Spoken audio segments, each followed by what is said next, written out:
Flashing red and blue lights painted the wet city streets. Rain hammered the windshield as Agent Ryan Cole stepped out of his car only to find guns pointed straight at him. He froze. Uniformed officers shouted commands, treating him like a criminal.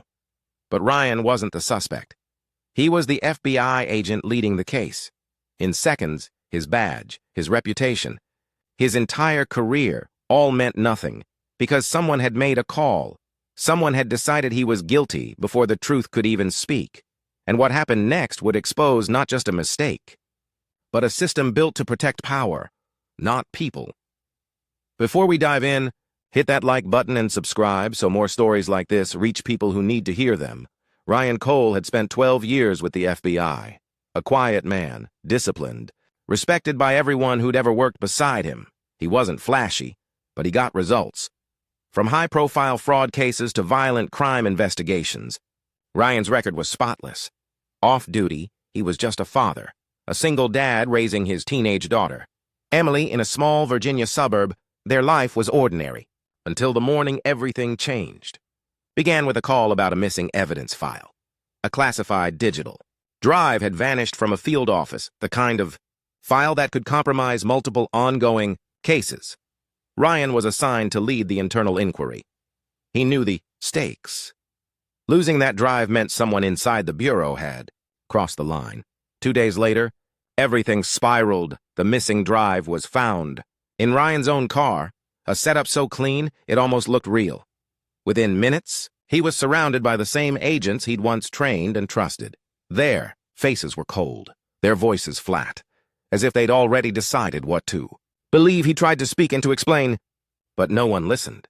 As handcuffs clicked around his wrists, Emily watched from the doorway, eyes wide, terrified. The neighbors stood frozen under the flashing lights. To them, it looked simple.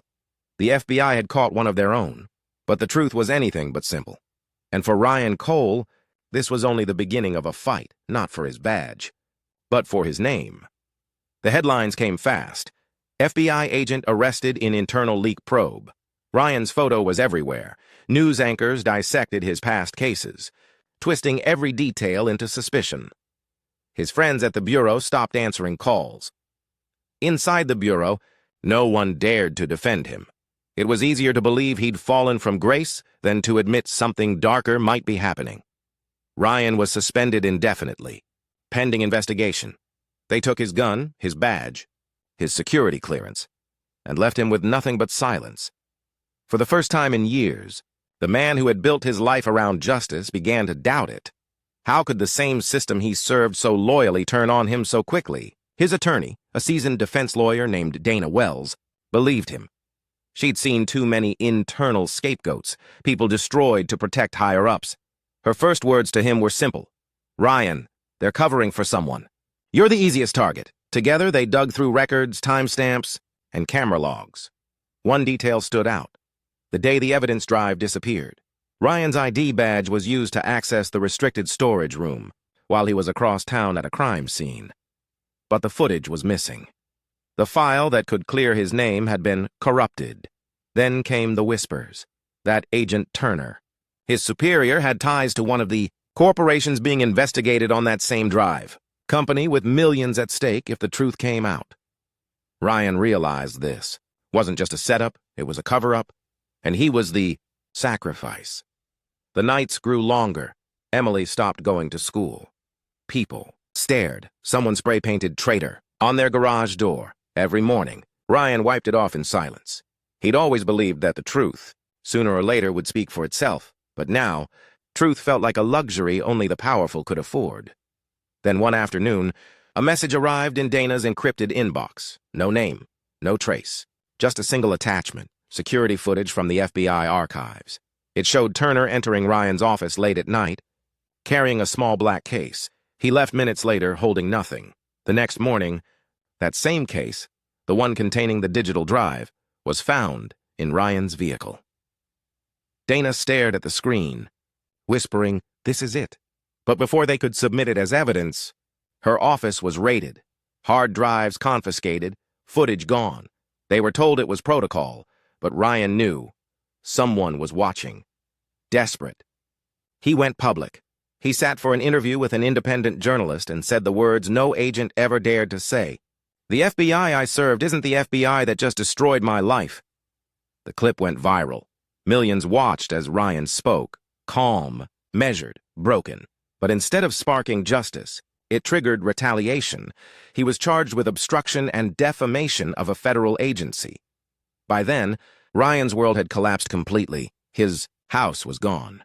Emily was living with relatives, and the man who had once protected the innocent was now painted as a criminal in every newspaper in America. But somewhere deep inside, beneath all the exhaustion and fear, he refused to give up because he knew if he stopped fighting, the real criminals would win, and the system that punished the innocent would keep doing it forever. The courtroom was silent, the kind of silence that hums louder than noise. Ryan stood in his worn gray suit, eyes fixed on the judge's bench. 12 strangers sat in the jury box, waiting to decide whether he was a traitor or a victim. The prosecution painted him as a disgruntled agent gone rogue. They showed selective footage, emails taken out of context, and financial transfers that had been staged to look like bribes. Every word, every gesture, every breath turned against him. Dana fought back with logic and evidence.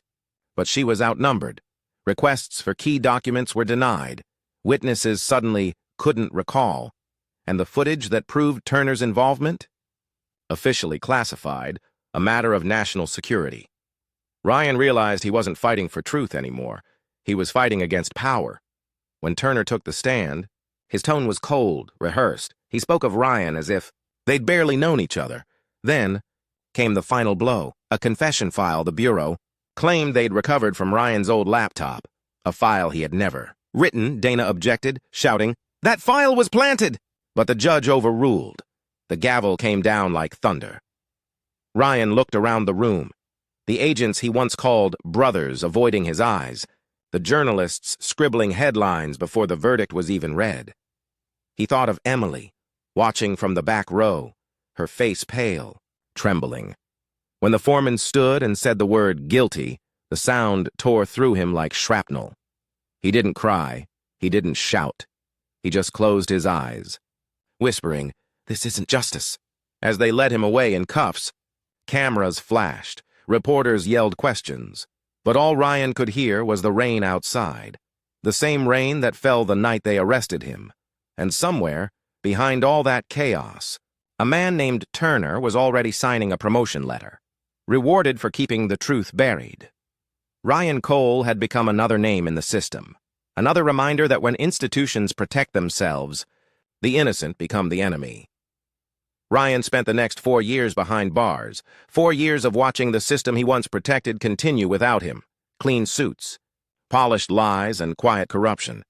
He read everything he could, case files, law reviews, whistleblower accounts. He wasn't studying revenge. He was studying patterns, how easily truth could be rewritten by those with power. Then one night, an envelope arrived in Dana's office, no return address. Inside, a copy of the same security footage they'd lost years earlier. Turner, the briefcase. The moment the drive was planted, Dana went public this time, leaking it straight to the press before anyone could bury it again. Within days, news networks reversed their tone. Turner was suspended, and a new inquiry was opened. But for Ryan, vindication didn't feel like victory. The Bureau issued no apology. The same system that framed him now called it a procedural error. They offered him reinstatement, quietly, conditionally. If he signed a non-disclosure agreement, he refused. Instead, Ryan walked out of the courthouse a free man, head high, knowing the truth had finally surfaced. Not because of the system, but in spite of it, he now works with a foundation that defends wrongly accused law enforcement officers, men and women caught in the same machine that crushed him. And every time he speaks to a crowd, he ends with the same words. The real danger isn't corruption, it's indifference. Because when good people stay silent, injustice becomes law. The crowd always goes quiet when he says that. Because deep down, everyone knows. It's not just Ryan's story. It's a mirror held up to every institution that chooses protection over accountability. If you've experienced or witnessed the same, share your story in the comments and don't forget to like, subscribe, and share this video so together we can spread the message further.